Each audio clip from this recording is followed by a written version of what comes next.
हम लोग इस छोटे से वीडियो लेक्चर में ओम्स लॉ पर बातचीत करेंगे।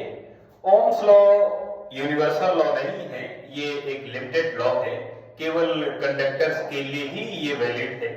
नॉन कंडक्टिंग मटेरियल जिसे इंसुलेटर कहते हैं या सेमी कंडक्टिंग मटेरियल के लिए ये इनवैलिड है, केवल कंडक्टिंग मटेरियल के लिए ही ये वैलिड होता है। लेकिन कंडक्टिंग मटेरियल में भी कुछ लिमिट्स होती हैं, उनको समझते हैं।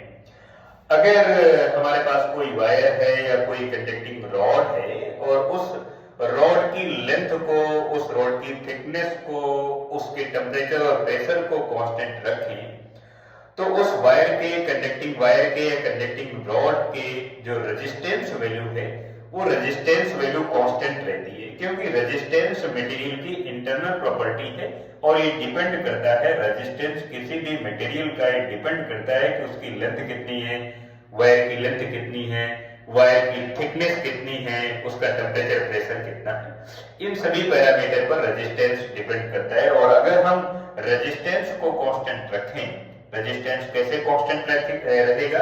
अगर हम उसकी लेंथ को कांस्टेंट रखें, लेंथ को चेंज ना करें, थिकनेस को चेंज ना करें, थिकनेस कांस्टेंट रहे, टेम्परेचर प्रेशर कांस्टेंट रहे, तो उस कंडक्टिंग मटेरियल का, कंडक्टिंग रॉड का, कंडक्टिंग वायर का जो रेजिस्टेंस है वो रेजिस्टेंस कांस्टेंट रहेगा। और रेजिस्टेंस अगर कांस्टेंट है तो हम कहेंगे कि जो हमारे पास वायर है, कंडक्टिंग रॉड है, कंडक्टिंग वायर है, उसके दोनों एंड का जो पोटेंशियल डिफरेंस है, ये पोटेंशियल डिफरेंस और इस पोटेंशियल डिफरेंस की वजह से इस वायर में जो करंट फ्लो हो रही है इसका रेशियो कांस्टेंट रहेगा। यानी हम कह सकते हैं कि potential difference is directly proportional to current.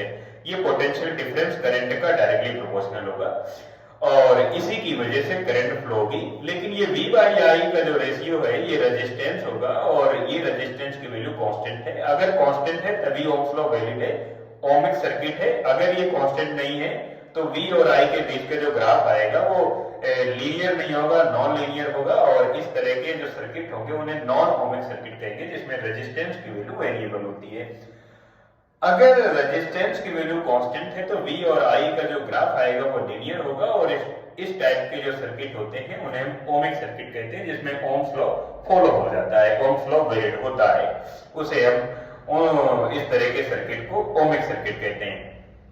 अब हम लोग ये समझते हैं कि जो कंडक्टर्स होता है उस कंडक्टर में करंट क्यों फ्लो होती है। जैसे हमारे पास कोई कंडक्टिंग रॉड है या कंडक्टिंग वायर है, समझने के लिए ये समझते हैं कि जैसे ये वायर है, अब इस वायर में अगर हमने किसी बैटरी को कनेक्ट नहीं कराया है, ये कोई कंडक्टिंग वायर है, समझने के लिए समझ लेते हैं, और इसमें अगर हमने किसी बैटरी को इससे नहीं कनेक्ट कराया तो इसमें कोई भी करंट नहीं फ्लो होती है। लेकिन बैटरी को कनेक्ट कराने के बाद, बैटरी या सेल से कनेक्ट कराने के बाद इसी कंडक्टिंग वायर में, कंडक्टिंग रॉड में करंट फ्लो होने लगती है। तो अब ये समझेंगे हम लोग कि बैटरी ऐसा कौन सा काम करती है जिसकी वजह से इस वायर में करंट फ्लो होने लगती है। देखिए जरा कि हर एक जगह का कुछ न कुछ पोटेंशियल होता है, कुछ न कुछ पोटेंशियल होता है। पोटेंशियल का मतलब है amount of energy in per unit charge. Per unit charge पर जितनी एनर्जी है, जितनी पोटेंशियल एनर्जी है, उसी चीज को हम कहते हैं पोटेंशियल, इलेक्ट्रिक पोटेंशियल कह सकते हैं। पोटेंशियल दो तरह का होता है, एक तो ग्रेविटेशनल पोटेंशियल, दूसरा electrical potential. Gravitational potential per unit mass में पोटेंशियल एनर्जी को रिप्रेजेंट करता है और electrical potential per unit charge में पोटेंशियल एनर्जी को रिप्रेजेंट करता है। यहाँ पर हम लोग इलेक्ट्रिक पोटेंशियल पर बातचीत करेंगे।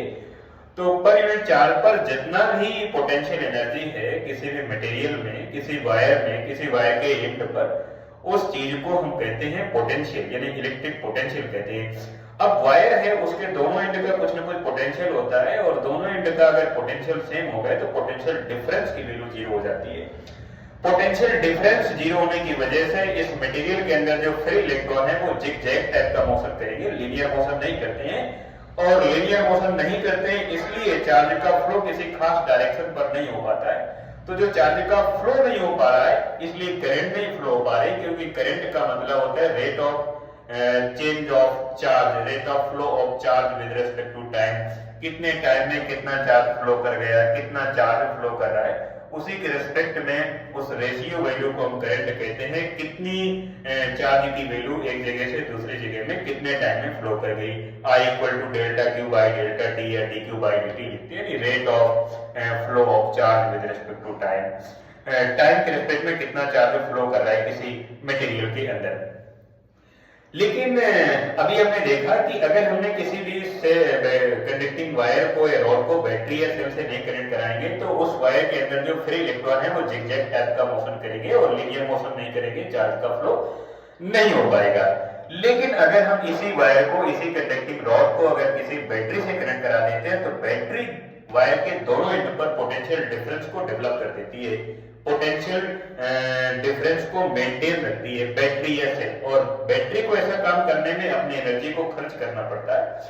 बैटरी वायर के अंदर वायर के दोनों एंड पर पोटेंशियल डिफरेंस को मेंटेन रखती है और पोटेंशियल डिफरेंस को जीरो नहीं होने देती है। और पोटेंशियल डिफरेंस जीरो नहीं है इसलिए इस वायर के अंदर जो फ्री इलेक्ट्रॉन है अब वो जिगजैग टाइप का मोशन नहीं करेंगे, वो लीनियर मोशन करेंगे। वायर में एक एंड से दूसरे एंड की ओर या दूसरे एंड से पहले एंड की ओर मोशन करेंगे। तो अब यहाँ पर जो चार्ज है, जो फ्री इलेक्ट्रॉन है, इस कंडक्टिंग वायर के अंदर जो फ्री इलेक्ट्रॉन है अब वो लीनियर मोशन करेंगे। उनके लीनियर मोशन करने की वजह से चार्ज का फ्लो होगा। तो हम कहेंगे कितना चार्ज फ्लो कर रहा है और चार्ज के फ्लो को ही हम करंट कहते हैं। तो अब ये करंट फ्लो रही, क्योंकि करंट इसलिए फ्लो रही है क्योंकि वायर के दोनों एंड पर पोटेंशियल डिफरेंस मेंटेन है और मेंटेन करने में बैटरी का रोल है। इसलिए जितना ज्यादा पोटेंशियल डिफरेंस होगा उतनी ज्यादा करंट फ्लो होगी। और ये पोटेंशियल डिफरेंस अगर ये जीरो हो गया तो करंट की वैल्यू भी जीरो होगी, क्योंकि फिर से वही फ्री इलेक्ट्रॉन जो पहले लीनियर मोशन कर रहे थे जब पोटेंशियल डिफरेंस जीरो नहीं था, लेकिन जैसे ही पोटेंशियल डिफरेंस जीरो हो जाएगा वही इलेक्ट्रॉन जो पहले लीनियर मोशन कर रहे थे अब वो जिगजैग टाइप का मोशन करने लगेंगे और फिर से जो चार्ज का फ्लो है वो रुक जाएगा और करंट की वैल्यू जीरो हो जाएगी। तो जितना ज्यादा वायर में, वायर के दोनों एंड पर पोटेंशियल डिफरेंस होगा उतनी ज्यादा वैल्यू में करंट फ्लो होगी। तो हम ओह्म्स लॉ के हिसाब से कह सकते हैं कि पोटेंशियल डिफरेंस और करंट दोनों एक दूसरे के डायरेक्टली प्रोपोर्शनल होते हैं। बट V और I यानी पोटेंशियल डिफरेंस और करंट का जो रेशियो है वो कांस्टेंट रहेगा, क्योंकि रेजिस्टेंस कांस्टेंट है और V और I के रेशियो को रेजिस्टेंस कहते हैं।